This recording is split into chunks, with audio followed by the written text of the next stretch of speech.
Obra Amor Além de Tudo, capítulo 10. Autoobsessão, um diagnóstico esquecido.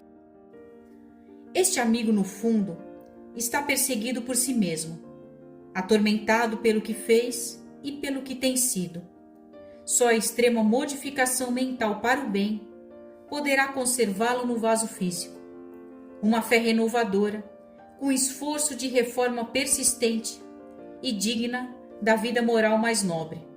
Conferir-lhe-á diretrizes superiores, dotando-o de forças imprescindíveis à autorrestauração.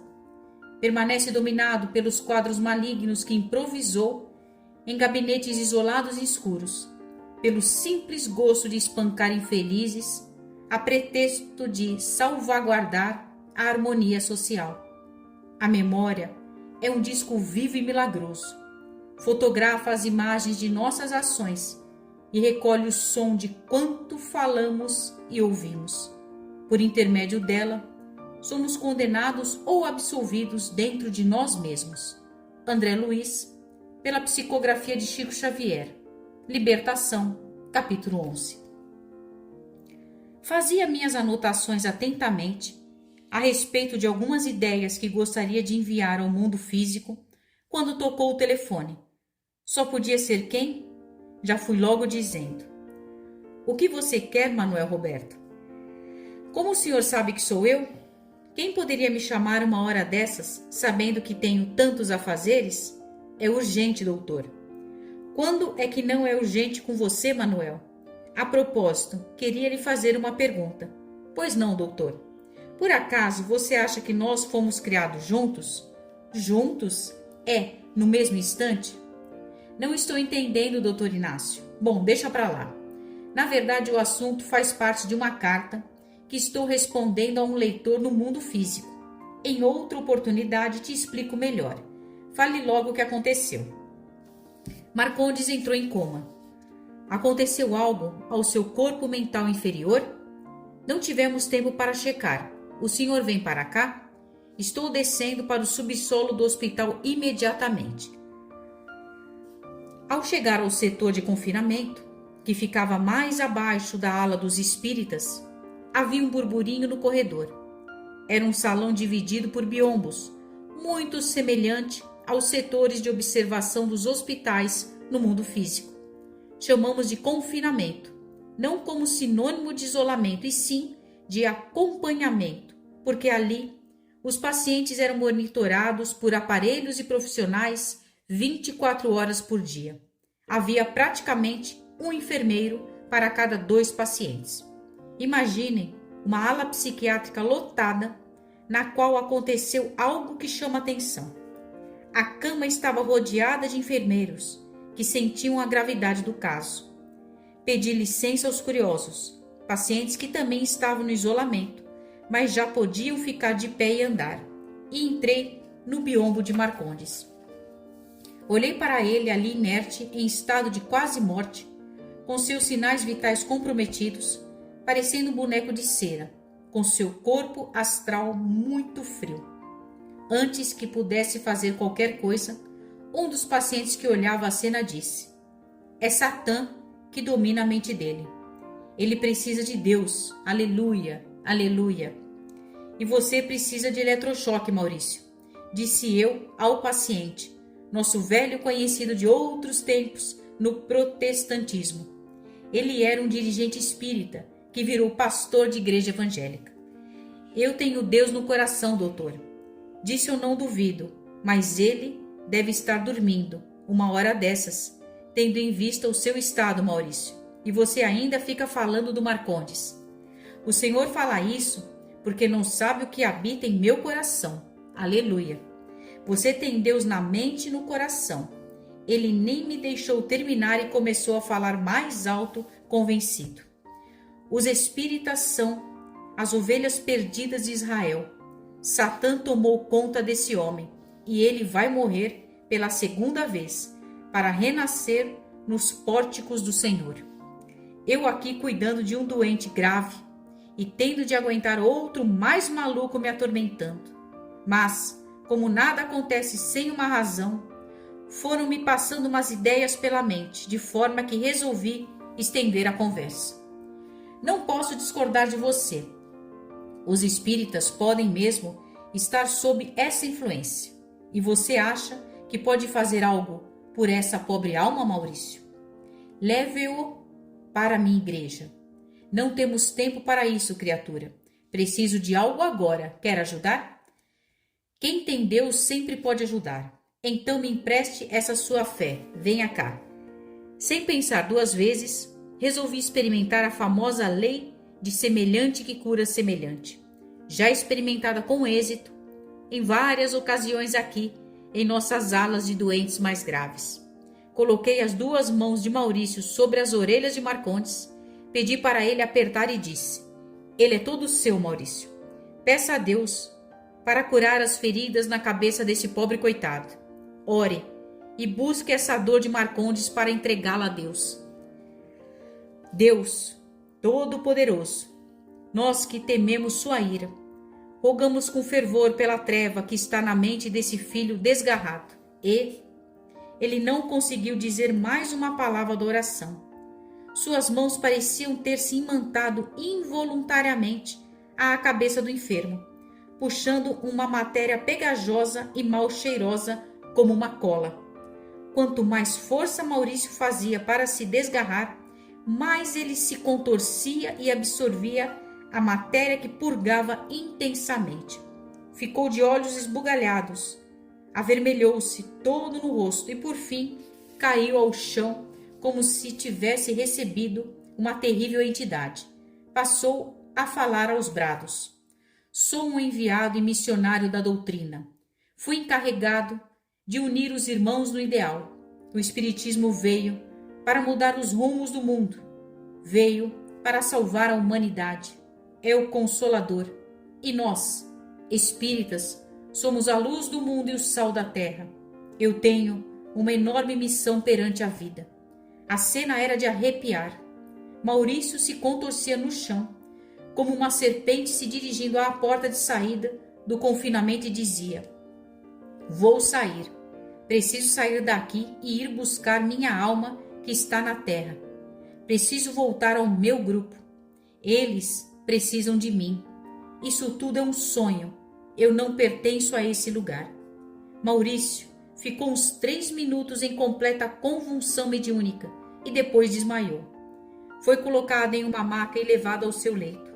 Nada demais. Quando acordar, ele estará mais lúcido do que antes.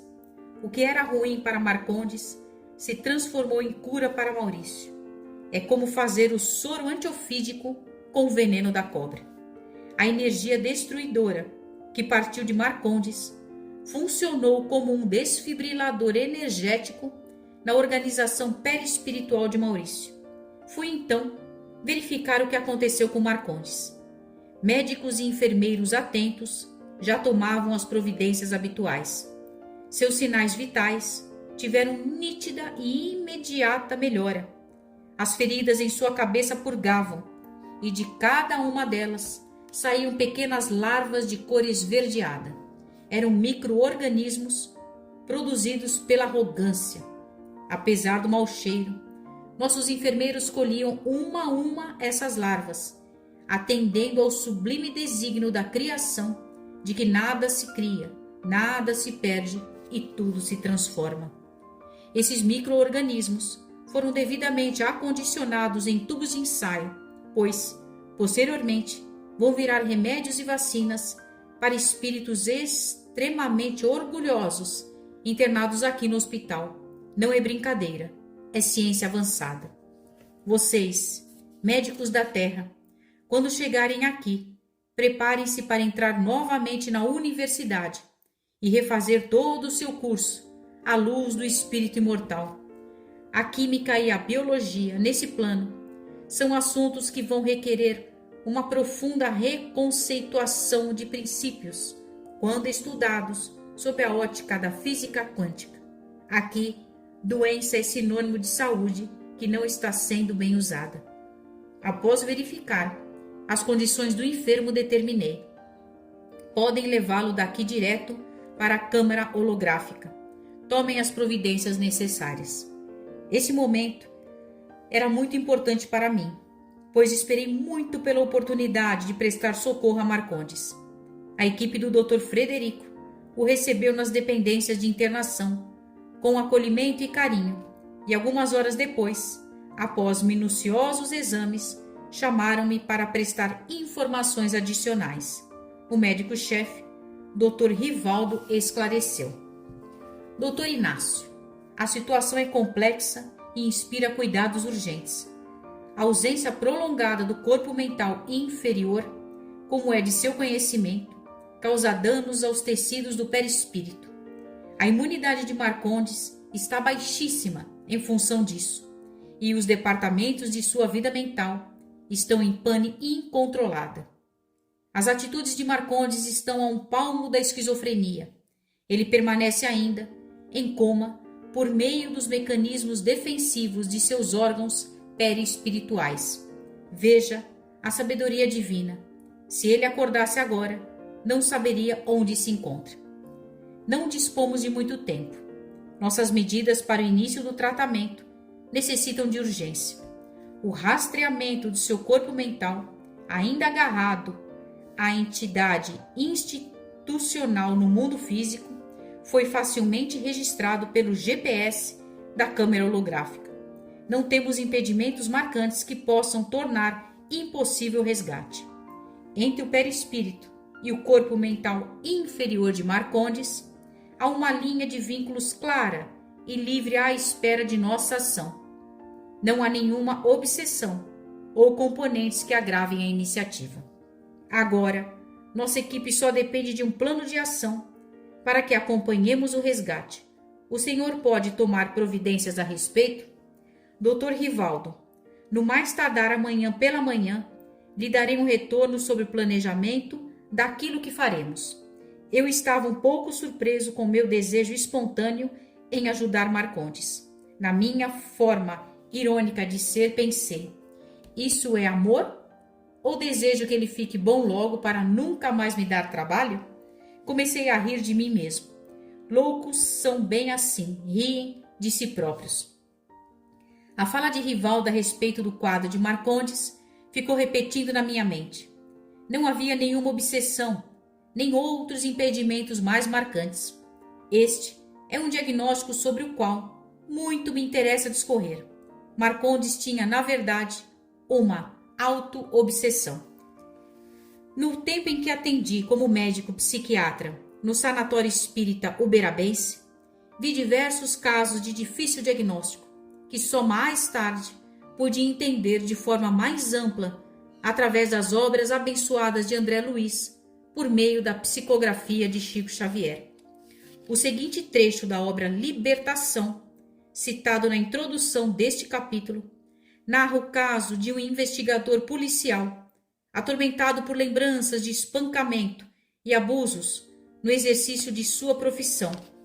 Ele era atormentado pelo que fez e pelo que tem sido, com um sentimento de que estava sendo perseguido constantemente. Na verdade, ele era perseguido sim, mas por si mesmo. Somente por meio de uma extrema modificação mental e sob amparo de uma fé renovadora, ele se libertou. Este amigo, no fundo, está perseguido por si mesmo, atormentado pelo que fez e pelo que tem sido. Só a extrema modificação mental para o bem poderá conservá-lo no vaso físico.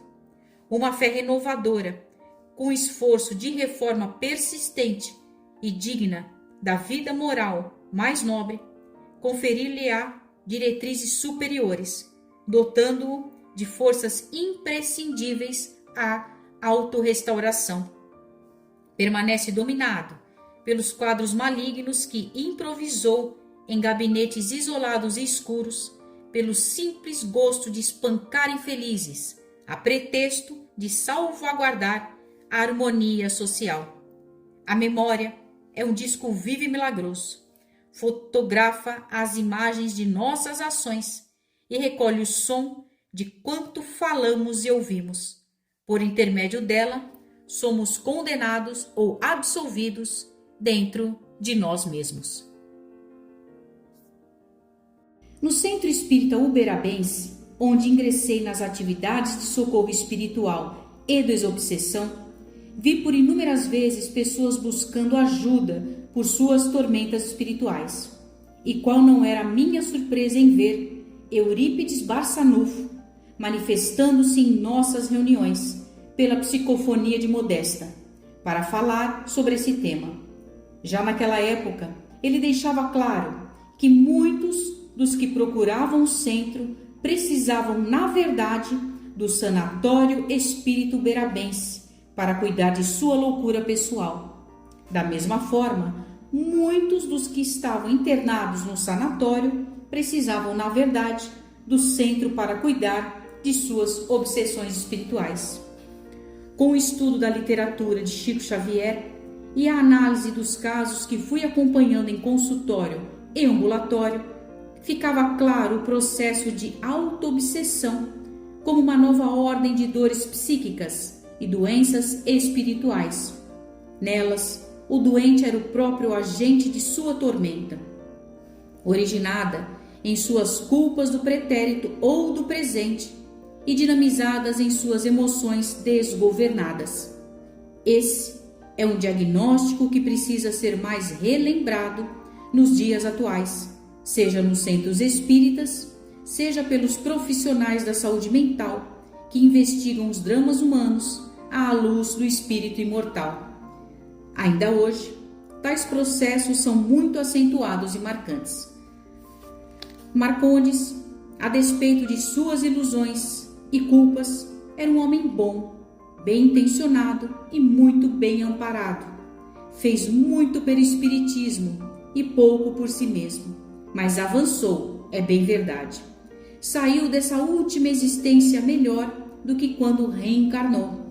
Todavia, ficou com inúmeras pendências que serviram de gatilhos severos para fazer entrar em erupção as velhas culpas e memórias tormentosas.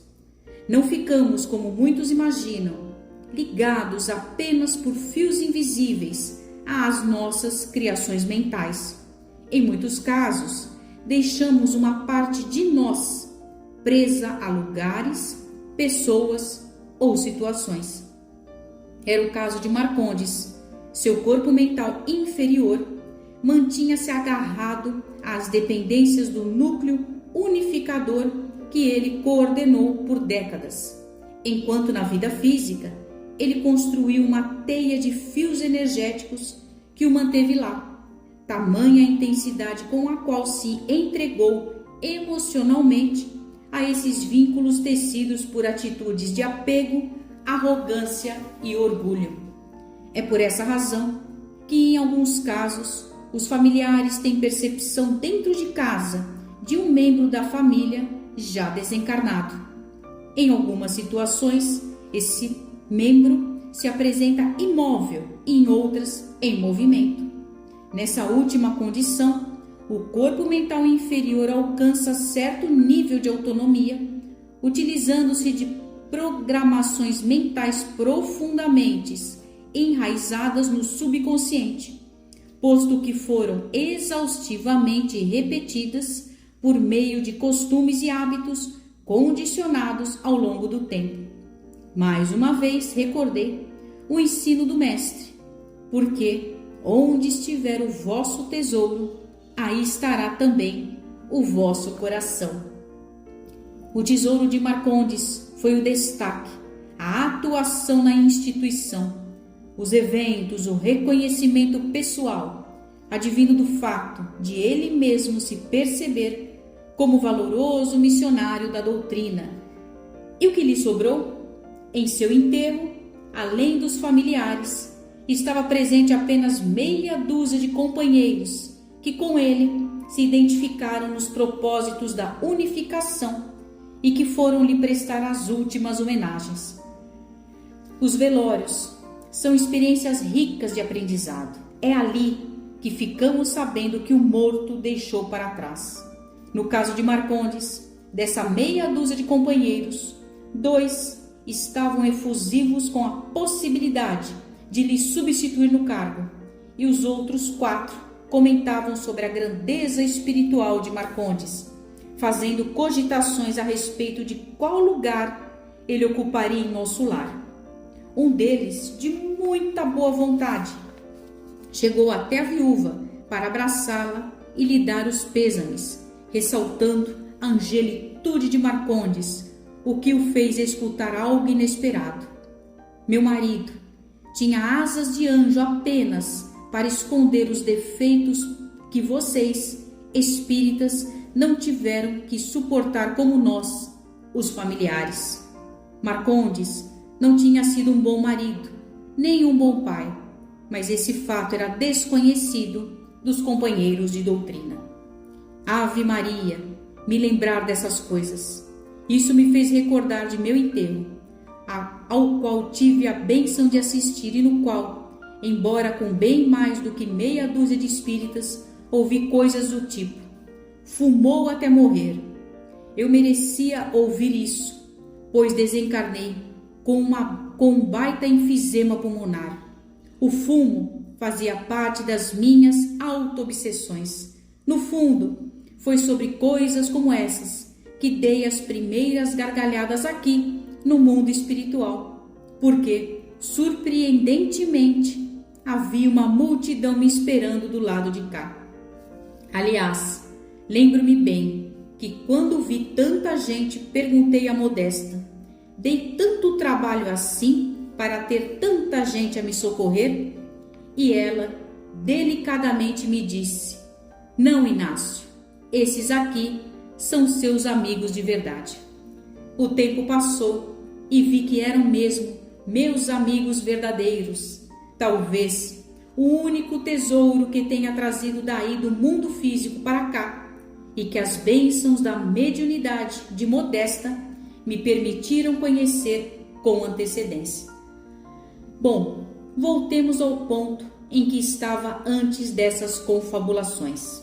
Assim que Dr. Rivaldo me ofereceu as informações sobre Marcondes, procurei imediatamente a Modesta para planejar o socorro. Modesta, precisaremos de um médium experiente para o resgate mental do Marcondes. Possivelmente, se não agirmos rápido, o caso pode se agravar.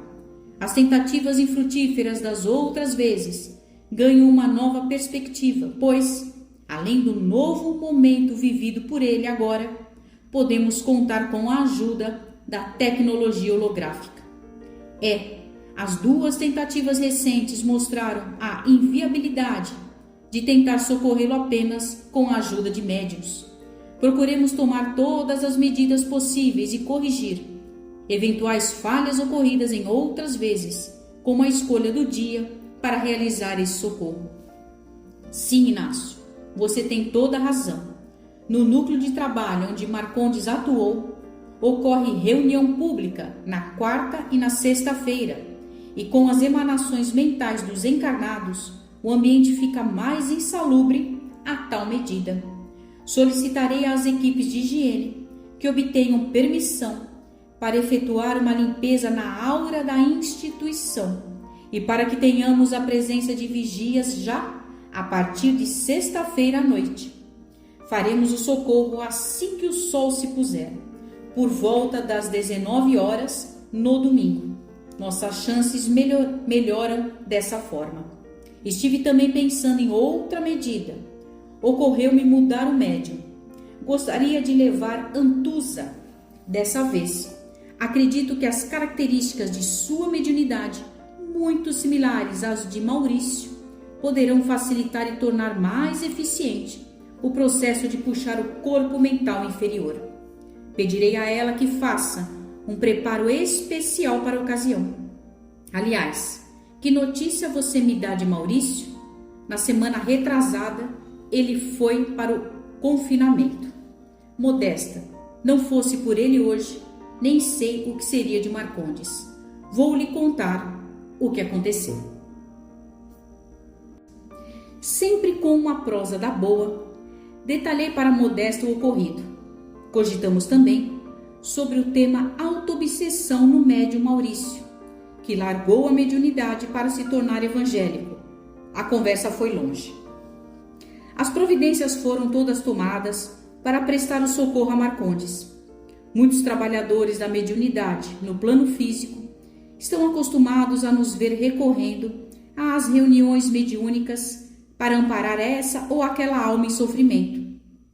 O que muitos deles ignoram é que, em alguns desses casos, o espírito que recebe amparo está longe do ambiente da reunião, permanecendo apenas o seu corpo mental inferior a receber os benefícios.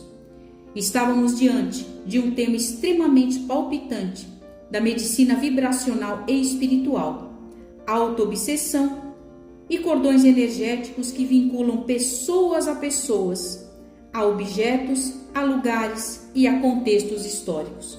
No domingo, nossa equipe, que cumpriria extenso programa naquela noite, junto aos ambientes da sociedade terrena, dirigiu-se à entidade de unificação na cidade de Marcondes por volta das 18 horas. Modesta, Antusa, alguns soldados responsáveis por nossa segurança, parte dos enfermeiros integrantes da equipe do Dr. Rivaldo e eu nos deslocamos em volitação. Antes mesmo de entrar nas dependências da casa, fomos saudados por vigias que tomavam conta daquela parte do bairro nobre onde estava a organização espírita, um ambiente requintado que retratava o exagero e os interesses de impressionar. Sempre questionei essa manifestação de grandeza. Inicialmente, lá pelos idos de 1940, quando se fortaleciam institucionalmente tais grupos, Modesta e eu apoiamos de corpo e alma a iniciativa. Com pouco tempo, porém, o que foi criado para unir acabou sendo usado para controlar. Os primeiros traços de elitização do movimento já surgiram de forma mais acentuada em 1947. Ali, naquele momento, olhei para as paredes daquela organização e lembrei-me de Jesus dizendo: "Vês estes grandes edifícios? Não ficará pedra sobre pedra que não seja derribada." Entramos todos quando já começava a escurecer lá fora. Modesta dirigiu-se a Antusa, que colocou as mãos sobre os olhos e começou a falar. "Vejo algo se movendo naquela mesa, dona Modesta", e apontou para uma enorme mesa de madeira maciça com 22 cadeiras em volta. "É um vulto e está assentado na cabeceira. Agora vejo mais claro. É um homem baixo, meio careca, sobrancelhas grossas e com um nariz grande." "Ele nos vê, Antusa?" "Pelo jeito não. Está conversando não sei com quem. Gesticula como se estivesse nervoso. Agora levantou, deu meia volta e assentou novamente." "Antusa, abra os seus olhos e veja se é esse o homem que você vê nessa fotografia." Modesta mostrou a ela uma foto. Aliás, uma das razões de trazer Antusa era também pelo fato de ela não saber nada sobre o caso. Ela fez uma descrição perfeita de Marcondes antes de ver a foto. "É esse mesmo, dona Modesta, sem tirar nem pôr. E você vê mais alguma coisa na sala, Antusa?" "Vejo uma teia.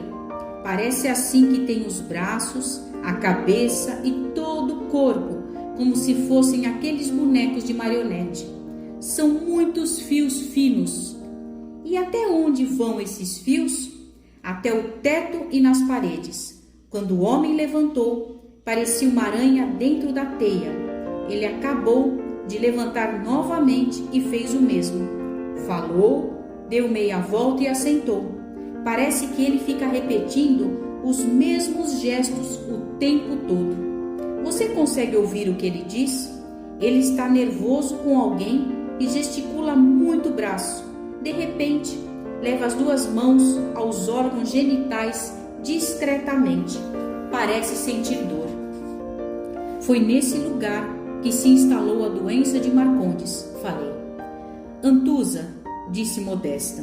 Procure se aproximar do lugar onde ele se encontra e quando ele se levantar, saia com seu corpo mental inferior e puxe-o para a sua organização perispiritual.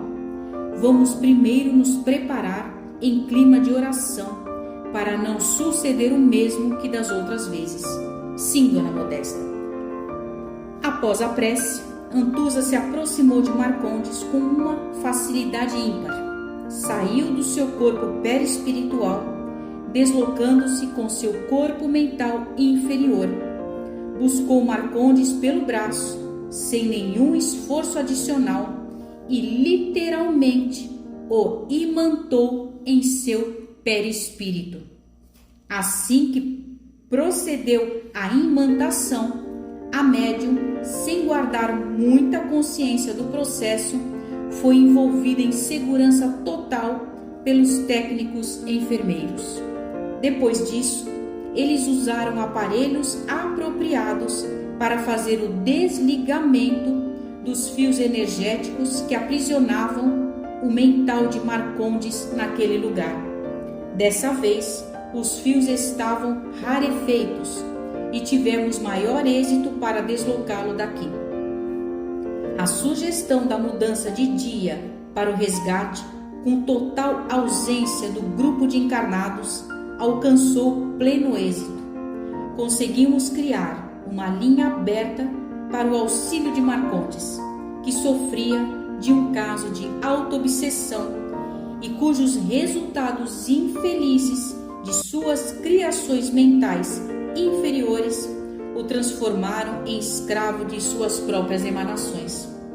Da última vez que tentamos socorrer Marcondes, o corpo mental inferior do dirigente atraiu com tanta intensidade os corpúsculos das emanações mentais do grupo encarnado que mais parecia um perispírito de alguém que ainda possuísse o corpo físico. Nos dias de reunião pública na casa, o corpo mental de Marcondes andava pela sala, falava, participava e se agitava. Fora desses dias, ele se acomodava sempre na mesma cadeira, repetindo a cena narrada por Antusa. Teria muito mais a detalhar sobre o assunto, mas acho que isso já é o bastante para deixar muita gente de orelha em pé ou fazendo fofoca a respeito de minha insanidade. Risos.